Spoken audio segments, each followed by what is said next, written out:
Hello বন্ধুরা, শুভ সকাল। সবাই কেমন আছো? আশা করি ভালো আছো, সুস্থ আছো। আমিও খুব ভালো আছি। তো ঘুম থেকে উঠে গেছে সবাই সকাল সকাল। তো আমি এবার বিছানাটা গুছিয়ে নেবো, ঘরটা পরিষ্কার করে নেবো। আর ঘরটা পরিষ্কার হয়ে গেলে মনটাও খুব ভালো হয়ে যায়।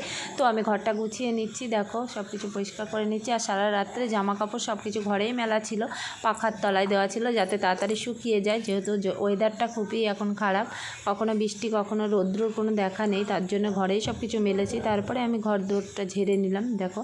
আর সোনুর বইয়ের তাকটাও গুছিয়ে নিলাম। আর রেনকোটটা কালকে সোনু স্কুল থেকে এসেছিলো, ভেজা ছিল, তাই আবার শোকাতে দেওয়া ছিল, তো গুছিয়ে রাখলাম। তারপরে আমি ঘরের কাজ সেরে স্নান করে নিলাম, দেখো স্নানটা করে আসলাম এখন। আর স্নানটা করে এসে এখন আমি যাব পুজো দিতে মন্দিরে। তো চলে এসেছি মন্দিরে, ঠাকুর ঘরে, দেখো পুজো দিতে। তো এখন পুজোটা দিয়ে নেব, পুজো দিয়ে চলে যাব রান্নাঘরে। আর ওয়েদারটা এমন যে দেখো, কখনো হাওয়া কখনো বৃষ্টি দিচ্ছে, এই যে ছিপছিপ করে বৃষ্টি পড়ছে, দেখো বাইরের আবহাওয়াটা, এই যে। আর চলে যাবো এবার রান্নাঘরে। রান্নাঘরে সব ছড়ানো ছিটানো আছে, এই যে বাসন কোসন। তো আমি একদিকে ডাল একদিকে ভাজা বসিয়ে দিয়েছি, পরে ভাতটা বসাবো গরম গরম।